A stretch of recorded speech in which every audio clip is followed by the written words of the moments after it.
Me wana mi boka bodo ojle ogbesusu gege wenu. To kan heji mi nan tindo droje gonjo mi on Kristi Jesu tondali nando non la wendagbe podo nando ma ho me jrado ho. Mi nan sono ma nu pikplon bon owewe dali kele dide asisa ogbesusu gege Kristi ton drodo. Bon chomion eton lo lukuro kede dali mina so no tindo ojre ide gbibo eton na gokona mi gbon na do hode na mado ganon le awufie salon le mehenu kundo biale asu kwasi po le wendo etito tu klame le podo akota le mvemi na mini tunto mi ton ayi na do mi mando ogbesusu gege lome podo na do moi to goflame pátápátá. Wana mi mo jọ jẹ yi bo so wa eyin okan mi ton lo ji bo kigo pipa ye hallelujah na baba ètò ji pe aga to Jesu sin nkan mi bo egbe ro mi na to nkan yi to eyin ogbesusu ge po sin mi ma lo ji bo mi na lileje Ezekiel otakunukun atontoji eyin hihiadole oho okluno ton so wa de domo visunu gbetoton zenu kumetwe do hlan ovi amoniton le bodododa yigbon yeton dali bodo hlan ovi amoniton le do si oho okluno jiwe eweton lewe okluno jiwe ewedo na riedo utudo ahwa do na hiedo utudo ahwa do fiwiwe shego wenwena ye flui podo do ayigba Israeli tongo wenwena ye hezun ovoje podo do okwe Juda tongo wenwena ye ji bio memenglome ene utu da yego nyena jo we hlan ovi weze tenton le na nuti dode ye na soze oslaho yeton le do rieme boso basini non yeton le to rieme ye na du o sinsen towe ye na so onino towe nye na so hen laba zon kan linho de na kanklo so le podo ovi amoniti ton le avajeten de na lembo pa le mi wule na so nwendo nyewe okluno na lewe okluno jiwe ewedo na rie ko ho alotwe do alogo wutu bo so yi afo to ele do tuna forte bo so jaya pon mahopon alidon toe ton le po do ayigba Israeli ton logo ene wutu ta yego nyenko dlen aloshe chegbonu do rieji bo na so jo riena o plan de hlan akotale nyena so san wese son akotale me nye bona so we nando sudo son otole me nyena vawe riena so nwendo nyewe okluno lewe okluno jiwe ewedo na do Moabi po Seili po do wutu do ta yego okwe Juda ton tin dledo akotale pogo ene wutu da yego nye na ada Moabi ton son otodaho leme son todaho ton leme retin to agbegbe lepoji ogigo oto loton Beti Jesimoti Balimeoni po Kiliataimi po ovi amoni tonle po depo je ovi wezeten tonle de nando yi agodo ovi amoni ton lego nyena so jo ye na nutindo de na ye man tindo na ye man nido flin ovi amoni ton le to akotale meba nye na so he wedida le soto Moabiji yebo na so nywe do nyewe okruno lewe okruno shiwe we do nando edomi kozan ago do okwe kozan ago do okwe juda tongo wutu bon ahosu yi dali boko so wanyando daho boso yi ahosu na ede to yeji ene wutu lewe okruno jiwe we dodo nyena dren aloshedo edomiji bonan sen beto pokanli po son eme nyembo na so renzun ovoje ton te mani me yedo che chodani we ye na jaigbon ohilo tali nyembo na so ze ahosu yi she do edomiji bon alo Israeli ome shele tome yena so wa to edomime kele di adishe podo kele di home wurushe yebo na so nyo ahosu yi she we okruno shiwe ewedo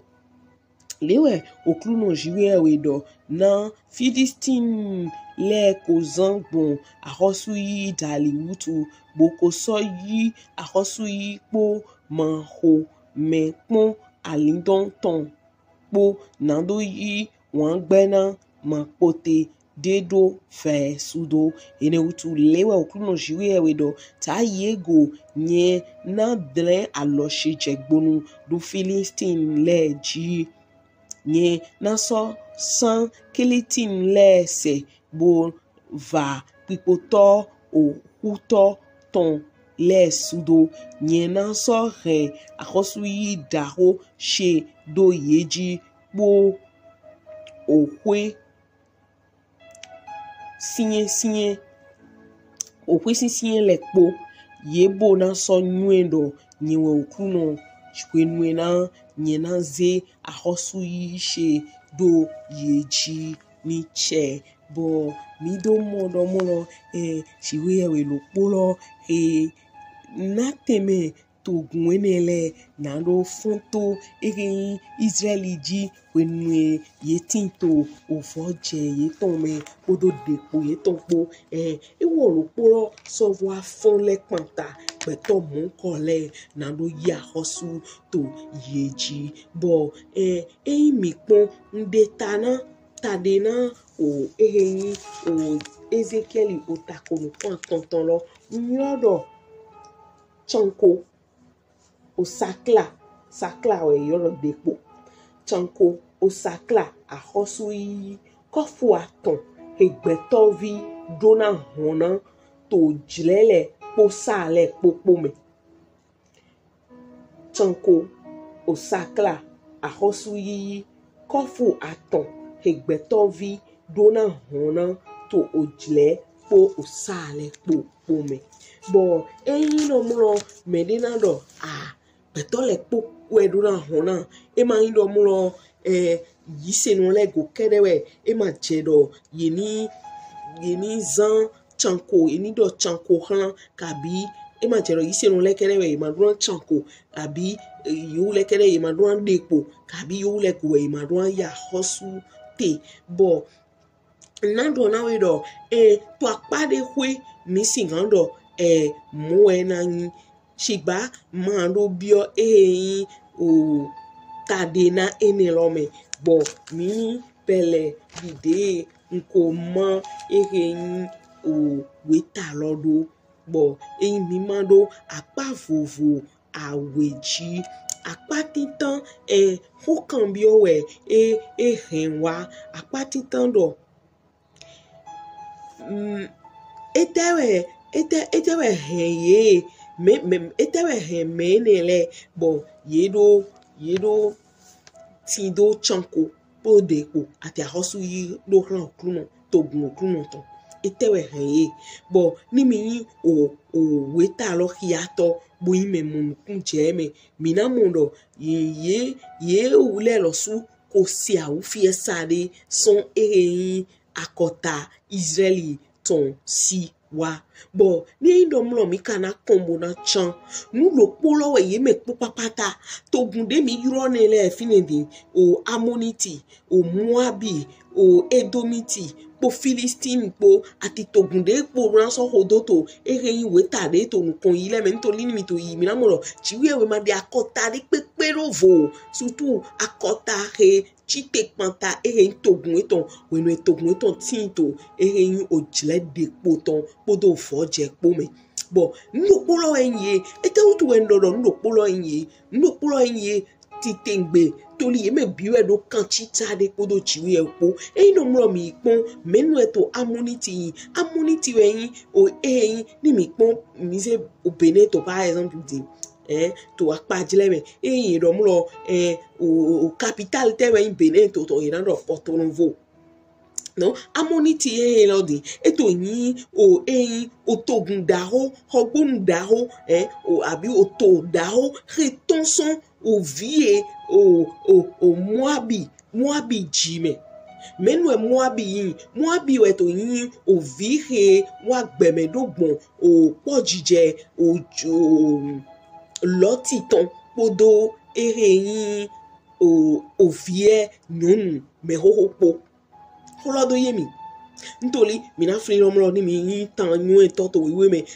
Sodom ko Gomora podura ififa sudo bo Abraham ife chiwe we bo feve bo de ton son fini na mani ma do ififa sudo bo togun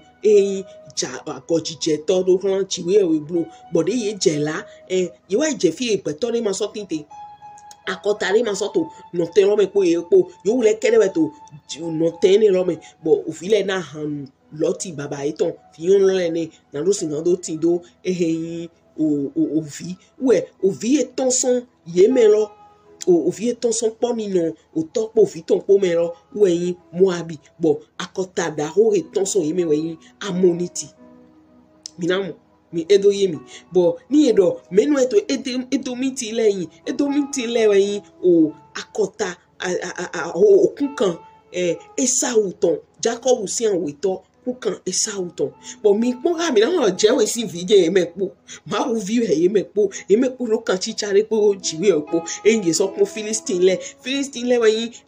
yo he tonson Egypte mele boa tindo note to akota he gbonvona Egypte ton me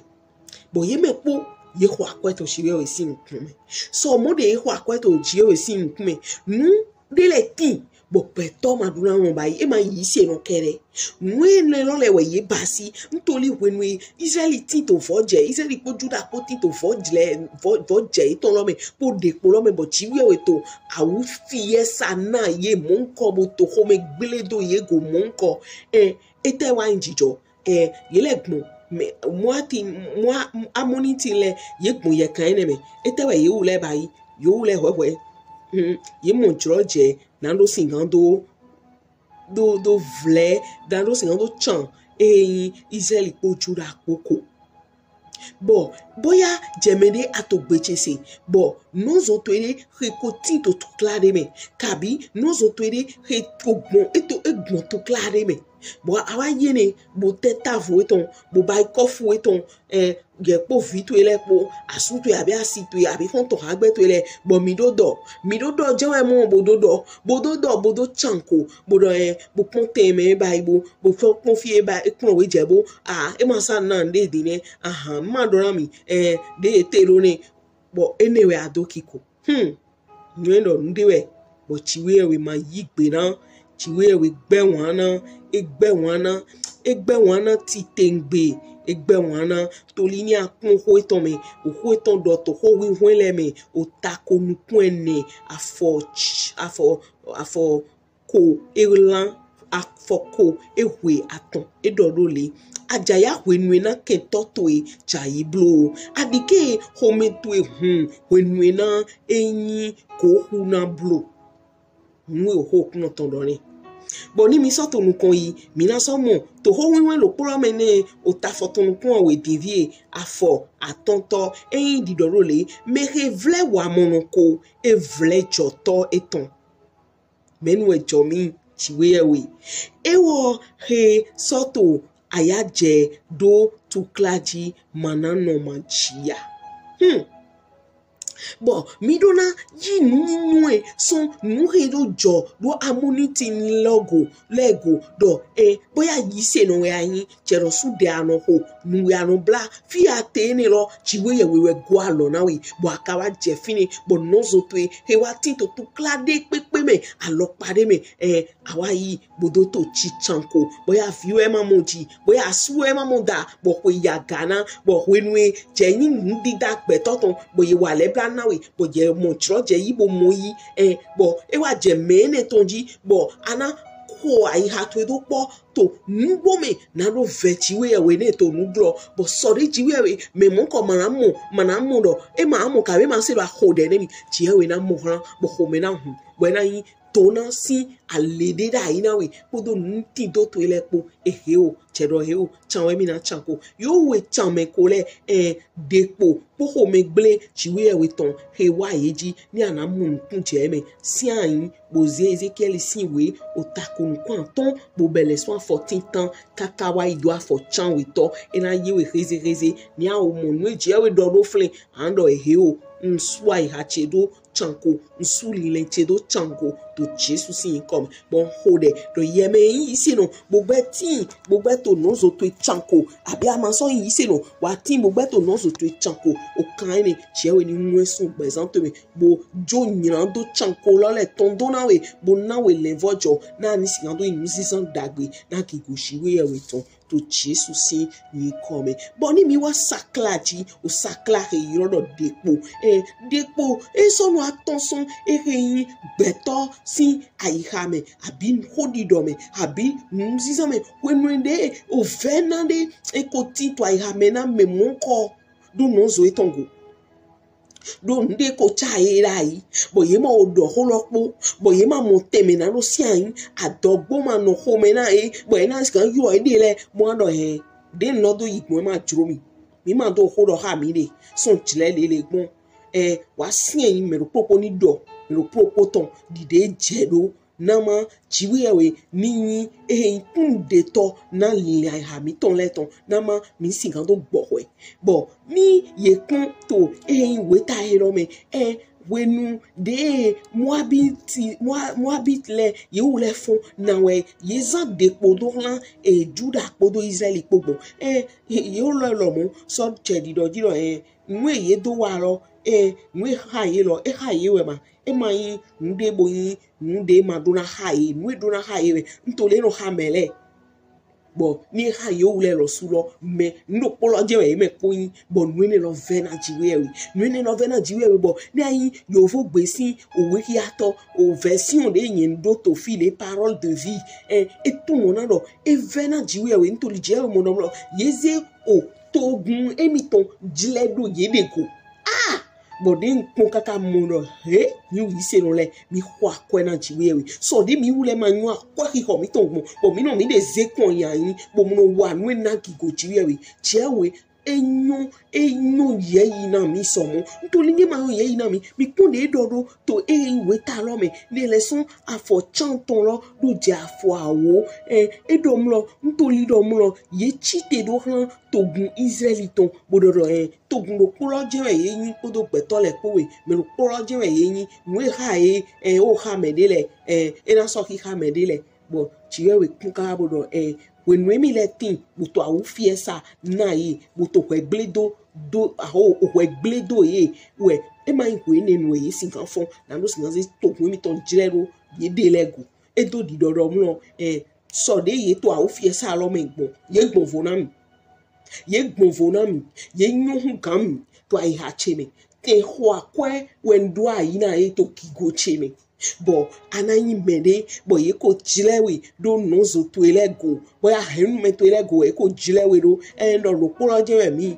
Jesu lo poro je mi to do church lo poro je mi no iwe ni chioku mi no to avoro poro hey mako baraba ya basata ba si ogbejiwe we ton amayin lo poro podo yepo aponfo na ye dewe dofo ye do ya peton ko bo so de ato a ofie sa lo megbon bo yin to mlo ho megble jiwe we ton eto apare niwe lo akwa kweto jiwe we sinu kume bo ena fon na do singando sadi do yehe yowe do yuro ha ide le ton bon hode do ni ye mede ayi se no boti boto nonzo to do pon bo ki pon do polo mi gano do po mi gano da no po mi gano wa joro po mi gano ya kun polo me ni an yun ni yo voyo ADN ni ye ipon ye ma mo lo polo to mi go mi gan to so wen do lo me ni ye ti ADN me lo to na gbonvo na to eni lo edo yin o hiade he kwa kwe jiwe we sin kume bodo nu he jiwe we do meloji po to le ye ma yun we jiwe we do meloji bo amadura yin yin o depo kabi sakla zando hlan meloto to kla to me kabi to kwinde jiwe we tin o to ho me gle do hlan wenu bon hode do o jinu kumo koto ya to ni hi ho to Jesus in come ata atito merego jiwe na sa adido wenu ena fo ho me gle ton si anson to yin me yi ami sisai ton ro de do fo ko bo mi wa pon nu eyin ahosu yi fi emi mo ahosu yi te fi ne wen ya pa we tolo ma te yan ahosu yi kelo ne ntoli ni mi bele son afo chan ton tolo kakawa do je afo foton kun elan awe lo mi na mo do mo togun moabiton togun edomititon togun philistine ton togun edomititon ati philistine ton lo nu e ba igbonfo na moabi we ino mo lo ye ma chan ha e ma dodo no polo emi mo ye ma so fleko o shigba ye le wa kana na do singa wa ya hosu bo akoyin mede bo to te kun hosu yi hala wendo no zo tweton hala wendo eyin o mede he ton son po ya wendo to eme bo mi tin bo tito o aho o ho me glede me bo mi ma mon terrain d'entente me de ma fonto mi me na ndo sinkando chite bona dona mi do mo mu emi yi wa lo ejago me lo popo ni nyote to me lo popo ni volende me ko gba ede me ko no be mi gbe poto krisi me nugbo ya tabi mi gbe imauvi nugbo ya bo tero ni ma ba mo ne na ya hosu che propre to yego ti wenye su na profite bona do ba ichedie bo taidi ni we no joto to go do file ni ebe ahun le amu mede fore no profite bona be règlement de compte de vous bo ahun we ni lo mede fore so no tin bo no to bi bo règlement de compte ni lo me do yi nko de do so de tout clair na tin le do eso boya ko yin mede bo aponde le me bo agbeto le yo chan we ko yo do sakla do na bo tino depo do na we bo so ato tedi na no singando ya hosu nuedo chiewe ena chite na no singando kwafu na we bo ai hato na siso bo chena na boe bo nu aga wata ai hato me to nuglo we no na bio le blan na mere ko chan we ko le kabi zan depo abi sakla do kan wele kabi ya hosu togo bon no de pepe de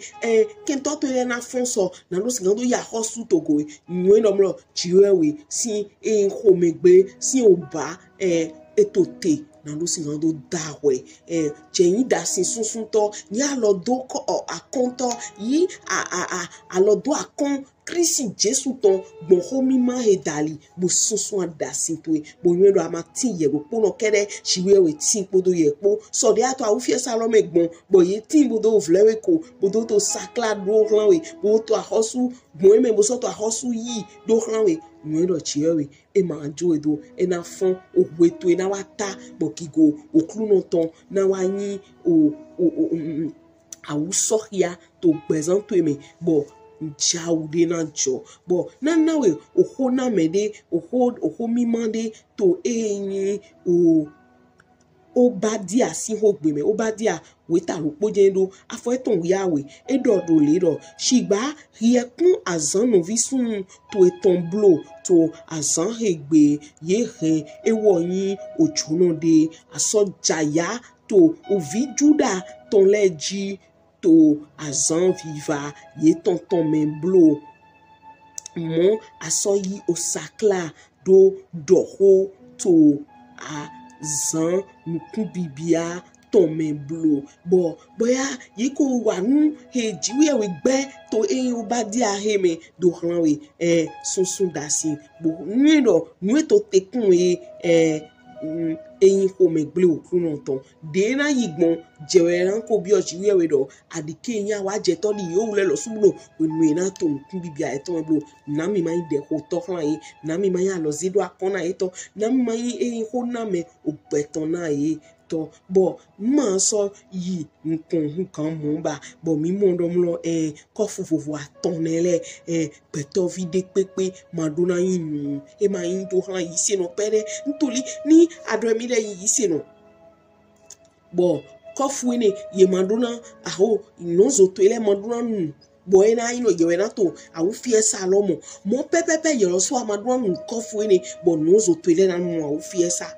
ye ta do ma yi se no ayo de we do bo aka to awa je wenu emi le to tu kla mi to me ado awa je wenu emi jiwe we to pe gble to mi nko de do jiwe we ma mu we to pe to hai ne le me de do fo de we je na yin pe to eno do alo akona me eno na me suru eno ko de na no zo we to nu glo eno do cho evi awu man kan do nu mi baina mi we mi to dudu ma si kan do mo amo alo kunu to yi akonjina mi bo sunsun adasi mi to bo so na mi fifa bo mo no do bo no nyon bo hode do ki gbo wiwo okun to ni go mi me na mi ni sigan do nyon bai to to jirele po me to sale po me na ma hihun pe to ehe o e ma so yin o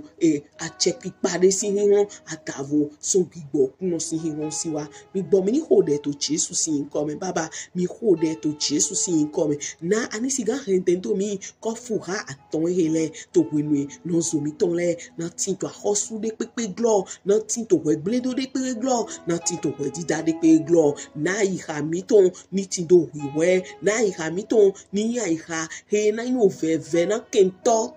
nu kontwe na anima yi mi do mo eyin mere yenga ajewe mi ton bunado wo su fle koga wo su chan koga to Jesus sin come na mi ni de do vo dagbe na we bo peto de pepe ke ko tin bo tin to eyin ko fo aton ni le glo ye do chanko ye do na depo sakla ye to ahosu gbon ye kan to klai ton me bo so to ahosu yego mahalo bo so to reba ya baba nho de to Jesus in come alo to ni ya konjina menko alo to ni suswanda sine angeli to le ni to pe na do sigan do zedo alo e de le ton me na ni ma so gba fo lo san de pe go o san wen gbeto eti to agunmehele gbeto eton so hun domele angeli to le ni zedo alo me bo ho e bo toju yi to so de na no to kla lo me so na go to ni sigan so ya to gbeto mo ko sin gbe me dondo ntori ase de gbe lo to se bodo a cheji baba to Jesus sin come we nho de loti ni she bo mi na hende pepe godi mi na mo do mlo o sakla de po ahosu yi nde we bo chie we gbe won na bo boya che ne me we anu si an lo kofu ne we anu nu afun owe me owe jai o san hoho me bo anu man pe bo melete nyu igbo réseaux sociaux ji kan de ho chiwe we do we wa yi levo jo anomo bo kublo ado ye bai na mi yin suma bai na ye blo jo chiwe we do nyan fun yi ho totwe bo chiwe we kanano yan fun yi ho totwe ado na nyi o fine bo Kristi Jesu dali bo e wo lo mo na to na we ntoli wenu Kristi Jesu kan so do e yawe na no skan lo claro o touch we wo we na mi bo wa kudo ta mi to me de pepe yi mi se bo yi se do nton so me mo kona mo holen gan ene utu mi no holen gan do yiro we ano mo bo kublo gbe wa no le dai gbe ni le dai gbe ho di do le dai bo ayo gbe to Kristi Jesu sin ni come nko de so do de ana to ko to na le npo o ki gbo kun to na so alowe le vojo to na wa ngbo me le vojo to na yin feti du vole do mo to Jesu sin ni come we nko de lote ni she me wona ma so yin kon gan mo mi ndo do chibo ndo to me hun gan to Kristi Jesu to eso yi o wede fonu to jire mi to ogbe po gbesu go po e dabo mi no kanji.